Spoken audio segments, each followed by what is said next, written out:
Oh man, money madness. What's going on with this money shit? So, Cash App founder was killed, stabbed to death in San Francisco.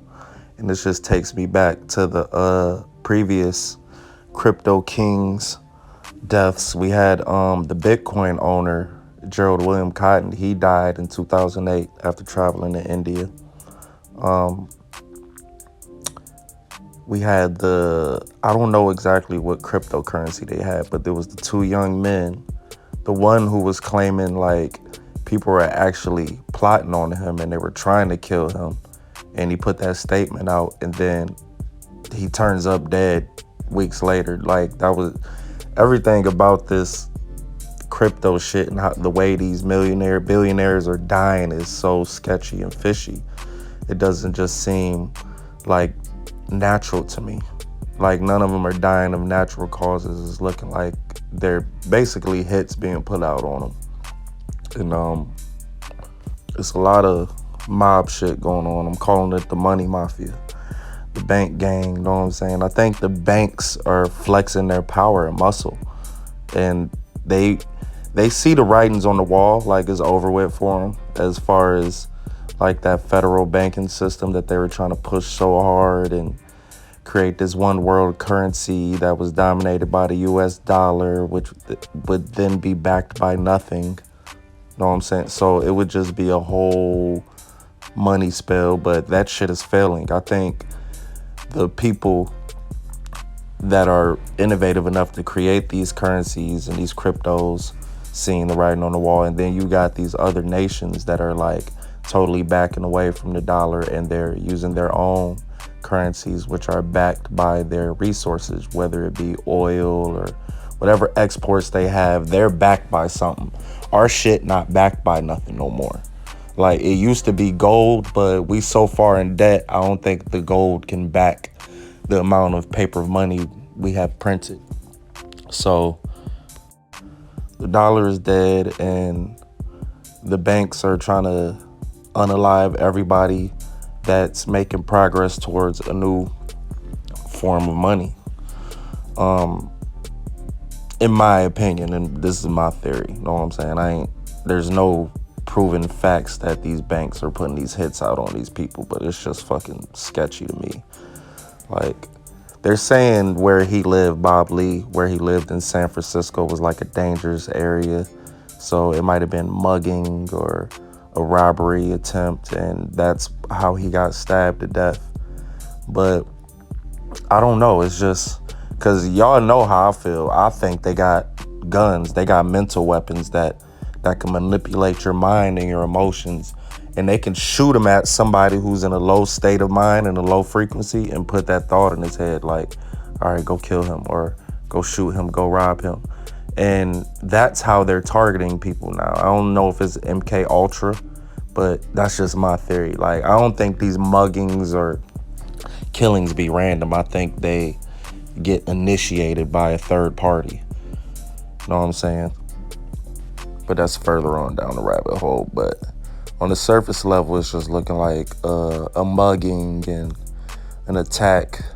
I don't know if he got robbed for anything, but they're saying Bob was a hardworking man. He started off with Android and developed Android, worked at Google, developed Square, and eventually he developed Cash App, which became a banking system in its own. You had the option to trade stocks directly on Cash App. You can convert your cash into Bitcoin. Cash App is very useful. I believe it's getting a little institutionalized now, and the powers that be are controlling it more and monitoring it more, as we can see with like the new updates to their policies and how they go about handling our money, which is in a funky place right now anyway. So just be mindful of how much money you have and if you can actually start to trade it into other assets. I'm seeing the gold backs are probably the best option right now for us in America, but there's plenty of options, precious metals and stuff you can get into. So these different countries, like I explained earlier, are falling back on their own money systems as opposed to using the dollar, which was dominating before. Brazil and China are trading each other in yuan, won. Actually, I think they're wons, and that's probably going to be the one that challenges the dollars, the wons.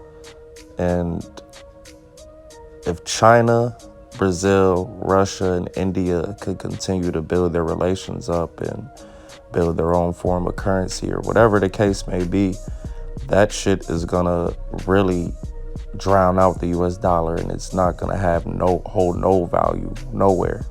So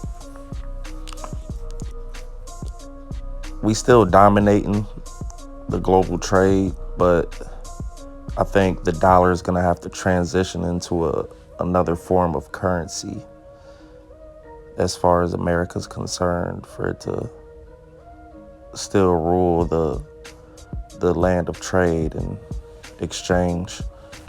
But let me read this part of this article. Looks good. Dollar strength has been built on U.S. economic wealth, political stability, military might, rule of law, property rights, and sophisticated financial systems, none of which are going to vanish overnight. So they're right about that. But what can vanish and lose its value, not overnight, is this fake ass paper money. So what the goal is to introduce a new form of currency, but have it still be controlled by the governments. But the government can't do that if people are coming up with their own cryptocurrencies and these different forms of having exchange with each other, exchange of services and trading. Like, they can't have that going on while they're trying to establish a new world currency, if you will. So US got to go against China, Russia, India, Brazil, on top of the crypto kings and all these others. So they're on trash, and I think that's why the banks are stepping it up, and they're like, fuck that, we just murdering anything. We taking motherfuckers out. We ain't playing no political games with nobody. We just killing. But just a quick rundown on how this shit works. It's a fucking scam. It's always been a scam. Like, yes, they do help in a sense, but the help is biased as fuck. They're not just helping anybody. So you're putting your money in there for the banks to pick and choose who they favor to get these loans. And y'all gotta look up shit like redlining, and all this shit has fucked up black people and lower class people. These fucking banks that aren't ours and we don't own, so we don't control where the capital is going and who's benefiting from us putting our money into these banks.